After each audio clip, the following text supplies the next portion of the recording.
Hey folks, Forester Craig here. One of the most important things you can do to maintain your property is to keep your boundary lines marked. Most of my clients' boundaries are poorly marked because most of them don't know where they are, they don't know how to read a deed, and there's nothing wrong with that. Most people don't.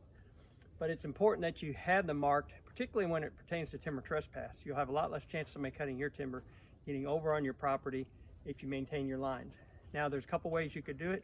One is to have a T-post, put so many feet apart, maybe paint the tips of them so you could see them. That's probably the most permanent way. But on my property, I don't have them taking the time to put the T-post in, but I do know where the boundaries are.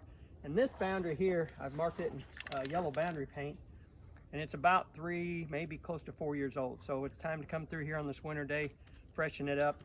And when I put it on, I kind of just stuck it on over this cedar tree, but what I did is I brought me a little bit of a knife here that I can get some of this light material off of here and get down to more solid wood. And now when I go to paint it, it will last even longer because it won't flay off of there. You can get this boundary marking paint in cans. I generally I get it in gallons, and I used to come out here with a bucket and a paintbrush.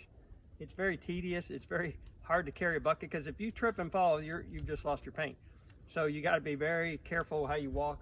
This is convenient. I don't think it's going to last quite as long as the painted boundary with the brush, but it's what I've got and I'm going to use it. So do yourself a favor, keep your boundaries up, and you'll know where your property lines are, and the neighbors will too. Thanks for watching. A couple bonus tips, folks, I wanted to point out to you. When I get to corners on my property, I always put a double mark on it. That way I always know it's a corner. You'll know it's a corner. And also too, I would not recommend you go to your local hardware store and just pick up a paint off the shelf. Those paints are not designed for boundary. There are specific boundary paints. The one I'm using here, the spray paint, is called Bark Mark. You can go to barkmark.com or Niles Paint Company and look up and get one that's made for boundary work, because those paints are more like what they're going to spray on your roadway, something that's going to last. So that will really help. Otherwise, the paints you're going to get in your hardware store are just going to soak into the bark, and you'll be amazed at how quickly they disappear even after you spray them. Hope that helps. Thanks for watching.